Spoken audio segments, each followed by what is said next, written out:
नमस्कार दोस्तों।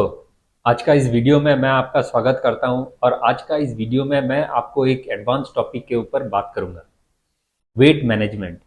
वेट जो है इंसान का, ये मैराथन इवेंट्स में कितना ज़रूरी है।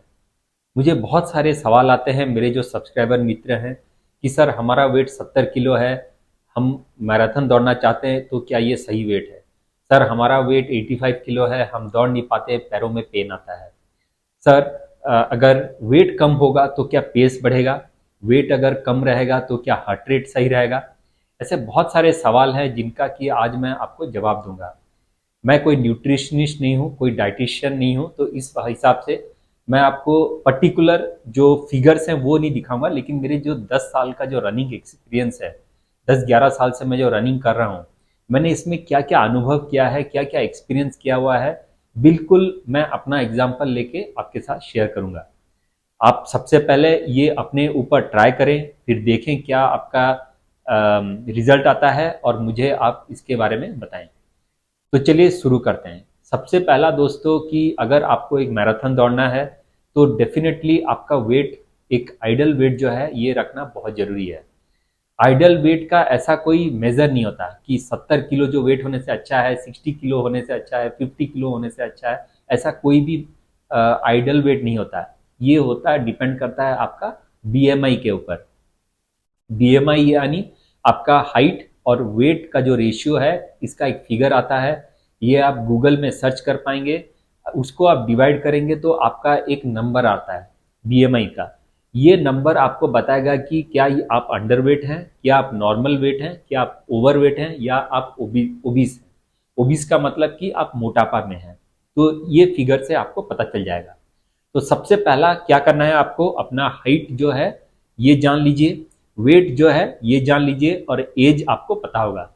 तो गूगल में जाइए, बीएमआई कैलकुलेटर निकालिए और अपना एज दीजिए, जेंडर दीजिए, हाइट दीजिए, वेट दीजिए और कैलकुलेटर के ऊपर क्लिक कीजिए। आपका एक नंबर आएगा 22.7, 22.3 ऐसा करके एक फिगर आएगा। ये बताएगा कि आपका नॉर्मल है जो बीएमआई, या आपका ओबीस में है, या आप अंडरवेट हैं या ओवरवेट है। इससे आपको एक पता चल जाएगा मोटा मोटी। ये सबसे पहला आप कर सकते हैं। मेरे केस में मेरा जो वेट हाइट सब देख के मेरा 22.3 आता है और मैं बिल्कुल नॉर्मल में आता हूं बीएमआई का। तो ये मुझे पता चल गया। दूसरा चीज ये है कि मैराथन दौड़ने के लिए एक स्पेसिफिक वेट होता है। आप जितने भी एथलीट्स देख लीजिए, केनिया के, इथियोपिया के, उगांडा के, जितने भी एलिट्स रनर हैं, इनका जो वेट है, हाइट है, ये आप देखेंगे बिल्कुल बराबर एक रहता है। इनका सबका वेट जितना मुझे समझ में आता है 50-54 के आसपास ही रहता है। लेकिन हमारे इंडिया में क्या होता है कि ये वेट वेरी करता है, रनर टू रनर से डिफर करता है। जब आप नए रनर्स होते हैं तो आपका वेट ज़्यादा होता है। आप एज में जब आप जब 30, 35, 40, 45, 50 एज में स्टार्ट करते हैं तो आपका वेट ज़्यादा होता है, तब आप स्टार्ट करते हैं। तो पर्पस अलग अलग है। आप ये सारे आपका जो पर्पस, जैसा अगर मैं बोलूँगा कि मुझे 50 किलो वेट चाहिए, तो ये गलत बोलना गलत रहेगा। आपको ये समझना पड़ेगा कि आपका पर्पस क्या है। मैं अगर एक पोडियम रनर हूँ, मैं प्राइज जीतना हूँ, मुझे कॉम्पिटिटिव सेगमेंट में जाना है, तो मुझे एक बहुत अच्छा वेट रखना पड़ेगा।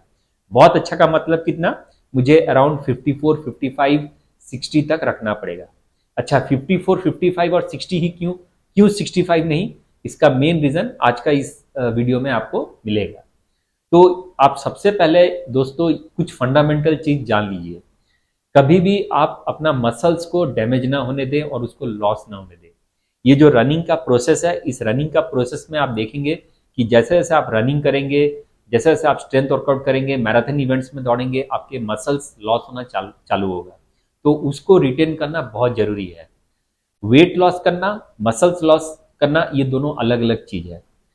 वेट में होता यह है कि आपका शरीर में जितने भी फैट कंटेंट्स हैं, ये फैट कंटेंट्स को आप कमा सकते हैं। आप जितना उसको कम करेंगे, आपका रनिंग परफॉर्मेंस उतना अच्छा होगा, आपका रनिंग एफिशिएंसी अच्छा होगा। सवाल यह है कि वेट को क्यों कम करने से एफिशिएंसी अच्छा होगा। क्योंकि होता यह है कि जब आप रनिंग करते हैं तो आपका शरीर में 1-1 किलो भार होता है, उसको उठा के दौड़ने के लिए शरीर में बल लगता है, एनर्जी लगता है, पावर लगता है।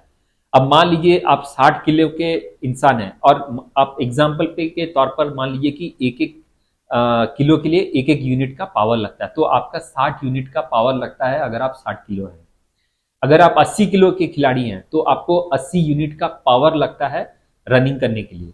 तो आप समझ सकते हैं कि जितना आपका फैट कंटेंट्स होगा, जितना आपका बॉडी वेट होगा, उतना ज़्यादा शरीर को पावर लगेगा, शरीर को उतना ज़्यादा मेहनत करना पड़ेगा आपका ये जो बॉडी है उसको उठा के एक जगह से दूसरी जगह ले जाने के लिए। तो इसको हम बोलते हैं एफिशिएंसी। तो इसलिए जितना आपका वेट कम होगा, शरीर को कम पावर लगेगा, शरीर का कम पावर खर्च होगा और आपका रनिंग एफिशिएंसी बहुत अच्छा रहेगा। इसलिए आपको अपना वेट कम करना जरूरी है। वेट जब कम करेंगे तो होता क्या है कि हमारे फैट कंटेंट्स भी कम जाते हैं। फैट कंटेंट्स कहाँ कहाँ से कमते हैं? आपका ये जो चीन होता है, गाल होता है, शोल्डर होता है, लेग होता है, हीप होता है, पेट होता है, चर्बी होता है, पैर होते हैं, ये सारे जगह से आपके लूज होने चालू होते हैं। फैट भी लूज होते हैं, मसल्स भी लूज होते हैं। लेकिन आपको मसल्स को लॉस जो होता है उसको बचाना है। उसको आप कैसे बचा सकते हैं? स्ट्रेंथ वर्कआउट करके बचा सकते हैं। तो आप रनिंग कीजिए, रनिंग से आपका फैट लॉस होगा। स्ट्रेंथ वर्कआउट कीजिए जिससे कि आपका मसल्स रिटेन होगा। तो इसलिए हम हमेशा बोलते हैं कि जो रनिंग के साथ साथ weight training, strength training, resistance training ये करना बहुत जरूरी है। मेरे साथ बहुत सारे एथलीट्स जुटे हैं जो कि कहते हैं कि हम 60-60 बार स्क्वाट्स करते हैं, 100 लंजेस करते हैं। मेरा बोलना ये है कि आप सही करते हैं, लेकिन आप ओवरऑल बॉडी के ऊपर काम कीजिए, सिर्फ एक मसल्स को डेवलप करने में मत लगिए। आपका अगर प्राइमरी स्पोर्ट रनिंग है तो रनिंग को एफिशिएंट बनाने के लिए क्या क्या चीज करना है ये आपको समझना पड़ेगा। आपको स्ट्रेंथ वर्कआउट करना पड़ेगा, आपको रेजिस्टेंस बैंड वर्कआउट करने पड़ेंगे, आपको ड्रिल्स करने पड़ेंगे, आपको प्लायोमेट्री के मूवमेंट्स करने पड़ेंगे। ऐसे बहुत सारे चीज हैं जो कि आपको करने पड़ेंगे। एज जैसा होता है तो आपका एजिलिटी वगैरह, मूवमेंट वगैरह में दिक्कत आती है, तो उसके लिए आपको स्पेसिफिक वर्कआउट करना पड़ेगा। ये अगर डिटेल जानना है तो मेरा आप ट्रेनिंग प्रोग्राम ज्वाइन कर सकते हैं। 3 महीने का प्रोग्राम रहता है, बहुत अच्छी तरीके से मैं समझाऊंगा और उसमें आपको ये सारा कुछ समझ में आ जाएगा। अब चलते हैं जो वेट मैनेजमेंट के ऊपर। तो आपको ये समझना जरूरी है दोस्तों कि आपका वेट अगर कम होगा तो आपको रनिंग में बहुत इजी रहेगा। आपका हार्ट के ऊपर बहुत कम एफर्ट पड़ेगा, आपका ब्रीदिंग बहुत स्ट्रीमलाइन रहेगा। अब तक आप ये समझ गए हैं। अभी आप ये भी समझ लीजिए कि आपको अगर 10 किलोमीटर का तेज रनिंग करना है तो आपका वेट कम होना चाहिए। आप अगर 21 किलोमीटर करते हैं तो आपका वेट मॉडरेट होना चाहिए। अगर आप 42 किलोमीटर करते हैं तो आपका वेट कम से कम 1 किलो अगर ज्यादा भी है तो उसमें कोई नुकसान नहीं है। अब बात करते हैं कि अगर मान लीजिए मेरा वेट 80 किलो है और मैं फुल मैराथन दौड़ूं तो क्या 81 किलो होने से अच्छा रहेगा? नहीं। आपका वेट आपका बीएमआई के हिसाब से देखिए। आपका जो बीएमआई है पहले वो देख लीजिए और उसमें से आप 1-2 किलो ऊपर नीचे आप कर सकते हैं। मेरा बोलने का मतलब ये है। अभी एक आदमी 100 किलो का वेट है, अगर मैं बोलूंगा कि आपको मैराथन दौड़ने के लिए 2 किलो ज्यादा चाहिए तो क्या 102 किलो वेट लेके दौड़ेंगे ना? उनका जो बीएमआई है वो देखिए, उस बीएमआई में आप 2 किलो और ऐड कर लीजिए और वो आपको हेल्प करेगा रनिंग करने में फुल मैराथन। अब यहां पर 3-4 सवाल खड़े होते हैं कि 10 किलोमीटर में मेरा वेट अगर कम होने से मुझे कैसे हेल्प होगा। तो सबसे पहला है दोस्तों, देखिए जो 10 किलोमीटर का इवेंट्स है, 5 किलोमीटर के जो रनिंग होते हैं वो ज्यादा एग्रेसिव होते हैं, उसमें स्पीड ज्यादा चाहिए, उसमें पावर ज्यादा चाहिए। शॉर्ट डिस्टेंस होता है, 50-60 मिनट, 40 मिनट, 30 मिनट का रनिंग होता है, लेकिन उसमें आपको बहुत पावर लगा के जल्दी फिनिश करना है। और उसको लगाने के लिए आपका बॉडी जितना पतला होगा, जितना लीन मसल्स होंगे, उतना आपको हेल्प करेगा ये रनिंग करने में। तो इसलिए अगर आप अगर तैयारी करते हैं टीसीएस 10 के इवेंट्स या वेदांता दिल्ली का 10 किलोमीटर या टाटा मुंबई मैराथन का 10 किलोमीटर, तो आप अपना वेट जो है 10 किलोमीटर के हिसाब से कम रखें। अगर आपका बीएमआई जो भी है उससे आप कम से कम 2-3-4 किलो अगर कम भी रखेंगे तो भी आपका कोई प्रॉब्लम नहीं होगा। ये हो गया 10 किलोमीटर और 5 किलोमीटर। 21 किलोमीटर के लिए दोस्तों आपको एंड्योरेंस होना चाहिए, थोड़ा बहुत पावर होना चाहिए और आपका लेग स्ट्रेंथ होना चाहिए और आपके बॉडी के अंदर एनर्जी होना चाहिए। तो ये 4 चीज जरूरत होते हैं। अगर आपका बॉडी अगर बीएमआई के हिसाब से है तो बहुत ही अच्छा है। आप कोशिश करें कि इसको आप मेंटेन करें, स्पीड के ऊपर काम करें, एंड्योरेंस के ऊपर काम करें, लॉन्ग रन करें और तब देखेंगे कि आपका 21 किलोमीटर बहुत अच्छा होता है। अब बात करते हैं 42 किलोमीटर का। आपने जनरली सुना होगा दोस्तों कि 42 किलोमीटर में हम टेपरिंग करते हैं, टेपरिंग में कार्ब लोडिंग करते हैं। इसका मतलब क्या है? कार्ब लोडिंग का मतलब यह है कि हम ज्यादा कार्बोहाइड्रेट्स खाते हैं और बॉडी में उसको स्टोर करते हैं। कहाँ स्टोर होता है? ये ग्लाइकोजन में स्टोर होता है। ग्लाइकोजन में क्यों स्टोर होगा, किस लिए चाहिए?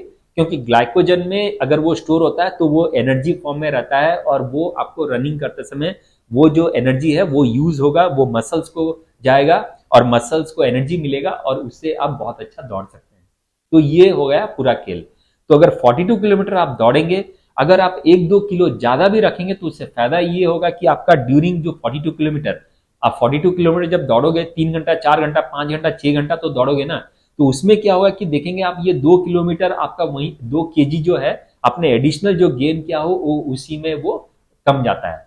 तो बोलने का मतलब ये है कि आप जैसे डिस्टेंस ज्यादा होता है तो आप अपना वेट बराबर रखें, बीएमआई के हिसाब से रखें, अपना जो बॉडी के अंदर ग्लाइकोजन अच्छे से स्टोर करें, कुछ दिन पहले खाना वगैरह सही करें, आपके जो मसल्स हैं उसको आप बिल्कुल सही रखें, स्ट्रेंथ वर्कआउट करें। तो 10 किलोमीटर है, 21 किलोमीटर है, 42 किलोमीटर के लिए है, इन सभी के लिए आपको स्ट्रेंथ वर्कआउट करना है अपना मसल्स को बचाने के लिए। अगर आपका 10 किलोमीटर का इवेंट है, वेट कम रखिए। 21 किलोमीटर का इवेंट है, बराबर रखिए। 42 किलोमीटर का इवेंट है तो 1-2 किलो आप ज्यादा भी रख सकते हैं, इससे कोई दिक्कत नहीं आएगा। अब बात करते हैं कि इससे परफॉर्मेंस कैसे इफेक्ट होता है। मैं अपना पर्सनल एग्जांपल आपको लेता हूं। मेरा जनरली वेट 60 किलो रहता है। मैं जब फुल मैराथन करने जाता हूं दोस्तों तो मैं कोशिश करता हूं मेरा वेट 61 या 62 किलो रहे, क्योंकि मैं जब रनिंग करता हूं मुझे बहुत अच्छा फील होता है, बॉडी में बल बहुत अच्छा रहता है, कार्ब रहते हैं, अच्छा लगता है रनिंग करते समय, कोई चक्कर वगैरह कुछ भी नहीं आता। मेरे साथ ये हो चुका है कि जब मैं 10 किलोमीटर में अपना वेट मैं कोशिश करता हूँ 58 लाने के लिए, मैंने 56 भी लाया हुआ था। 56 जब मेरा वेट आता है और जब मैं 10 किलोमीटर का रनिंग करता हूँ तो मुझे उसमें चक्कर आते हैं, रनिंग के बाद मुझे चक्कर आते हैं। उसका मेन रीजन ये है कि मेरा वेट कम गया हो गया है, उस हिसाब से शायद मेरा बीपी भी लो हो गया है और उस हिसाब से मुझे चक्कर आते हैं। तो ये एक इंडिकेटर है, आपका बॉडी आपको सबसे अच्छा इंडिकेशन देगा कि आपका जो वेट है वो क्या होना चाहिए। इसका आप एक्सपेरिमेंट अवश्य अपने ट्रेनिंग में करें। आपको जब मैं 10 किलोमीटर का इवेंट का प्रिपरेशन करवा रहा हूं तो आप अपना खाने पे के ऊपर ध्यान दें, वेट कम करें और अपना ट्रायल रन करें। आपको पता चल जाएगा कि आपका शरीर क्या इंडिकेशन दे रहा है। शरीर से हमें बहुत अच्छे अच्छे इंडिकेशन मिलते हैं जिससे कि आप ये पता लगा सकते हैं कि आपका वेट जो है ये बराबर है या नहीं। मान लीजिए आपका हाइट ज्यादा है, मान लीजिए 6 फीट का आप हाइट है, आपका वेट अराउंड 69 किलो के आसपास है, तो आपका बीएमआई बहुत ही अच्छा रहेगा, नॉर्मल रहेगा। लेकिन जब आप फुल मैराथन दौड़ते हैं तो देखिए कि आपको दौड़ते समय कोई चक्कर वगैरह आ रहा है क्या। अगर आपको चक्कर वगैरह आ रहा है तो इसका मतलब यह है कि आपको एनर्जी बॉडी में कम गया है, आपका हाइड्रेशन प्रॉपर नहीं है, आपका एनर्जी डिप्लीट हो चुका है। आपको शरीर में एनर्जी देना पड़ेगा, हाइड्रेशन अच्छे से करना पड़ेगा, फ्यूलिंग अच्छा करना पड़ेगा, इसका ये इंडिकेशन होता है। तो नॉर्मली आपको पता ही होगा खाने पीने में हम 3 चीज बहुत महत्व देते हैं, कार्ब, प्रोटीन और फैट। मैं ये नहीं बोलूंगा कि आप दाल मत खाइए, रोटी मत खाइए, चावल खाइए, ये कुछ मैं नहीं बोलूंगा। ये आपको डिसाइड करना है कि कौन सा खाना आपके लिए सही रहता है। ये तीनों जो चीज है ये तीनों एक रनर्स को चाहिए, लेकिन उसको एक बैलेंस्ड क्वांटिटी में आप लीजिए। एग्जाम्पल के तौर पर अभी मेरा जैसे एक फुल मैराथन है तो उसके लिए मुझे खाना पीना अच्छे से करना पड़ेगा। अगर 1-2 किलो मेरा ज्यादा भी रहेगा तो मुझे उसे सोचना नहीं है, मेरे को ये समझ में आएगा कि मेरा ये 1-2 किलो है, ये मेरा इवेंट के दिन मेरा वो प्लस माइनस 0 हो जाएगा। लेकिन अगर मेरा 10 किलोमीटर है और मेरा 2 केजी अगर ज्यादा है तो मुझे चिंता करने का पड़ेगा, क्योंकि मैं 2 किलो एक्स्ट्रा लेके दौड़ रहा हूं और ये मेरा टाइमिंग में इंपैक्ट करेगा, ये मेरा परफॉर्मेंस में इंपैक्ट करेगा। तो इस तरीके से आप क्या करें, अपना वेट को बिना कोई डॉक्टर कुछ किसी को दिखाए आप घर पे बैठ के ये आप एक्सपेरिमेंट कीजिए अपने ऊपर, देखिए कि आपका बॉडी क्या इंडिकेशन दे रहा है। आपका कोई भी सवाल हो दोस्तों, मेरा ये कमेंट जो है इसमें आप मुझे करें। मैं फिलहाल बहुत अच्छे काफी लोगों को Vedanta Delhi half marathon, Kolkata 25 kilometre और टाटा मुंबई 42 किलोमीटर के लड़कों को ट्रेनिंग दे रहा हूँ। वेदांता दिल्ली के लिए ज्यादा दिन बचे नहीं है, महीना भर का टाइम है। अगर आप मेरे से जुड़ना चाहते हैं, ये मेरा व्हाट्सएप नंबर है। अगर आपको टाटा स्टील कोलकाता 25 किलोमीटर करना है तो भी आप मुझे संपर्क करें। एक मिनिमम शुल्क में मैं आपका बहुत अच्छे से ट्रेनिंग करवाऊंगा। तो मैं आज के इस वीडियो से ये उम्मीद करता हूं दोस्तों कि आपको वेट मैनेजमेंट के ऊपर आपको बहुत अच्छा सीखने को और समझने को मिला होगा। कोई भी सवाल हो मुझे आप कमेंट करें। नमस्कार।